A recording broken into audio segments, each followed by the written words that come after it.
রোজ রোজ একঘেয়েমি রান্না খেতে কার ভালো লাগে? একটু অন্যরকম হলে খেতে বেশ মজা লাগে। চিকেনের এ পর্যন্ত আমরা অনেক রকম রেসিপি ট্রাই করেছি।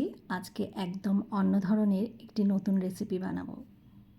এই রেসিপিটা আমার ফ্রেন্ড, আমার ফ্যামিলি খুবই পছন্দ করে, বিশেষ করে যখন আমি বানাই।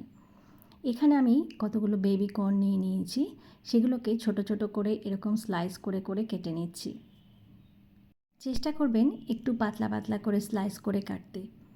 তারপর কতগুলো বেল পেপার নিয়ে নিয়েছি। এটা হচ্ছে রেড বেল পেপার।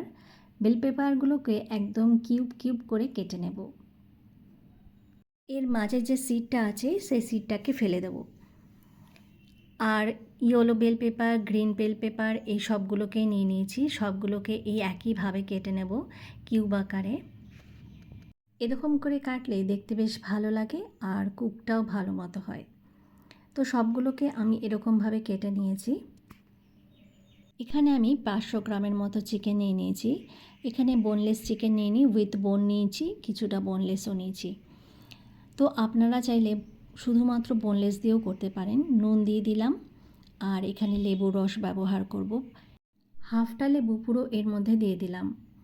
আর এখানে আমি 4-5 কোয়া রসুন একটুখানি গ্রেট করে দিচ্ছি। আপনারা চাইলে গার্লিক পাউডারও ইউজ করতে পারেন।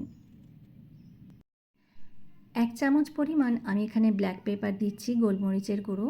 আর 1 চামচ পরিমাণ জিঞ্জার পাউডার মানে আদার গুঁড়ো। আর 1 চামচ পরিমাণ একটু পেঁয়াজ বাটা দিয়ে দিচ্ছি। এখানে আমি কর্নফ্লাওয়ার দিচ্ছি প্রায় 7-8 চামচ পরিমাণ। আর একটা ডিম ফাটিয়ে এর মধ্যে দিয়ে দেব। সব উপকরণগুলো এবার ভালো করে মিক্স করে নেব। 500 গ্রাম চিকেনে একটা ডিমই ঠিক আছে, এর বেশি ডিম লাগবে না। আধা ঘন্টা বা 1 ঘন্টার জন্য ম্যারিনেশনের জন্য রেখে দিলাম। তখন খুব একটা বেশি কর্নফ্লাওয়ার ইউজ করিনি। এবার বেশ খানিকটা পরিমাণ কর্নফ্লাওয়ার এর মধ্যে দিয়ে দিতে হবে। এতে করে বাইন্ডিংটাও বেশ ভালো মতো হবে। আর যে বেবি কর্নগুলো কেটে রেখেছিলাম সেগুলো এবার এর মধ্যে দিয়ে দেব। সবগুলোকে দিয়ে আবারও বেশ ভালো করে মেখে নিচ্ছি। এই রেসিপিটা যখনই বানাই তখনই মনে হয় যে কখন এটা শেষ হবে, মানে আর লোভ সম্বরণ করা যায় না। এরপর ওভেনে আমি প্যান বসিয়ে দিয়েছি। প্যানের মধ্যে প্রায় 7-8 চামচ পরিমাণ আমি রিফাইন তেল দিয়ে দিয়েছি। খুব একটা বেশি তেল দেব না। এরপরে যে চিকেনগুলো আছে সেই চিকেনগুলো এর মধ্যে দিয়ে আর যে কর্নগুলো দিয়েছিলাম সেগুলো এর মধ্যে দিয়ে দিলাম। সবগুলোকে দিয়ে একটু নাড়াচাড়া করে এপিট ওপিট করে এটাকে কিছুক্ষণের জন্য একটু ঢেকে রাখবো। এর ফলে চিকেনটা বেশ ভালো মতো সেদ্ধ হবে আর ফ্রাইটাও বেশ ভালো মতো হয়ে যাবে। আমি কিন্তু একদম ডুবো তেলে চিকেনগুলো ফ্রাই করিনি। এই জন্য এটাকে একটু ঢেকে ঢেকে ফ্রাই করলে সেদ্ধটাও বেশ ভালো মতো হবে আর ভাজাটাও বেশ ভালো মতো হয়ে যাবে। দেখুন চিকেনটা বেশ ভালো মতো সেদ্ধ হয়ে গেছে। বেবি কর্নগুলো ভালো মতো ফ্রাই হয়ে গেছে। সবগুলোকে তুলে নিচ্ছি। আর যেই চিকেনগুলো বাদবাকি আছে সেগুলোকেও দিয়েও ভেজে নেব। কর্নগুলোকেও দিয়ে দিলাম ভাজার জন্য। এবার আবারও এটাকে ঢাকা দিয়ে ঢেকে ফ্রাই করে নেব।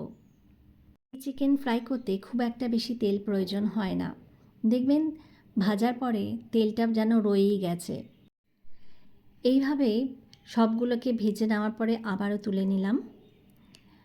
তেলটা মনে হচ্ছে একটু বেশি থাকবে, এই জন্য তেলটাকে আবার আমি একটুখানি অল্প একটু সরিয়ে রেখেছি। 1 চামচ পরিমাণ এর মধ্যে বাটার দিয়ে দিচ্ছি। বাটারটা দিলে গন্ধটা খুবই ভালো আসে।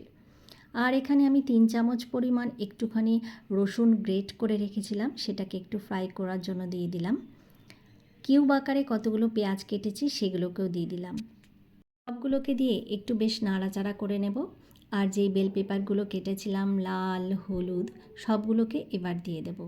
একটা ক্যাপসিকামও এর মধ্যে দিয়ে দিলাম। সব কালারফুল দেখতে বেশ ভালো লাগবে। সবগুলোকে নাড়াচাড়া করে এবার একটু নুন দিয়ে দেব। একটু জুলিয়ান করে আদা কেটে রেখেছি লম্বা লম্বা করে ছোট ছোট স্লাইস করে, সেগুলোকে এর মধ্যে দিয়ে দিচ্ছি। এটাকে একটুখানি ঢেকে একদম লো ফ্লেমে আবারও একটু ভেজে নেব। তারপর ঢাকনা খুলে যেই চিকেনগুলোকে ভেজে রেখেছিলাম এবার সেই চিকেনগুলো একসাথে দিয়ে দেব। যদি মনে করেন বেল পেপারগুলো একটু ক্রাঞ্চি থাকবে তাহলে সেক্ষেত্রে খুব একটা বেশি কুক করবেন না। আর যদি মনে হয় একটুখানি বেশি ওভার কুক করবেন এই বেল পেপারগুলো তাহলে একটু বেশিক্ষণ সময়ের জন্য ঢেকে রাখতে হবে। একটু মিষ্টির জন্য আমি 1.5 চামচ পরিমাণ চিনি দিয়ে দিচ্ছি। 4টে লঙ্কা লম্বা লম্বা করে কেটেছি সেটাকে দিয়ে আবারও একটু ঢেকে রাখলাম। এবার একটু টমেটো সস প্রায় 3-4 চামচ পরিমাণ দিয়ে এবার এটাকে ভালো করে নেড়ে দিলাম। রান্নাটা একদম শেষ পর্যায়ে চলে এসেছি। এবার আমি এর মধ্যে 1 চামচ পরিমাণ গোটা গোলমরিচের গুঁড়ো দিয়ে দেব। গোলমরিচের ফ্লেভারটা এর মধ্যে যেন অসাধারণ লাগে। আর শেষে একটু লেবুর রস দিয়ে দেব। এখানে আমি ভিনিগার ইউজ করছি না, লেবুর রসটা দিলে স্বাদটা যেন অন্যরকমই হয়। বাড়িতে যখন কোনো গেস্ট আসবে আগে থেকে ম্যারিনেশন করে রাখলে রান্নাটা করতে খুব একটা বেশি সময় লাগে না। সবাইকে বানিয়ে খাওয়ালে সবাই খুব সুনাম করবে। রেসিপিটা কীরকম হয়েছে অবশ্যই জানাবেন। সত্যি কথা বলতে কি এই রেসিপিটা যখনই আমি আমার ফ্রেন্ডদের খাওয়াই তারা খুবই আমার সুনাম করে, তাই জন্যে আপনাদের সাথে শেয়ার করলাম। যদি ভালো লেগে থাকে অবশ্যই লাইক শেয়ার কমেন্ট করতে ভুলবেন না। আবারও একটি নিত্য নতুন রেসিপি নিয়ে আপনাদের সামনে হাজির হয়ে যাব। আজকের মতো এখানেই বিদায় নিচ্ছি। সবাই ভালো থাকবেন। Tata, bye bye and take care.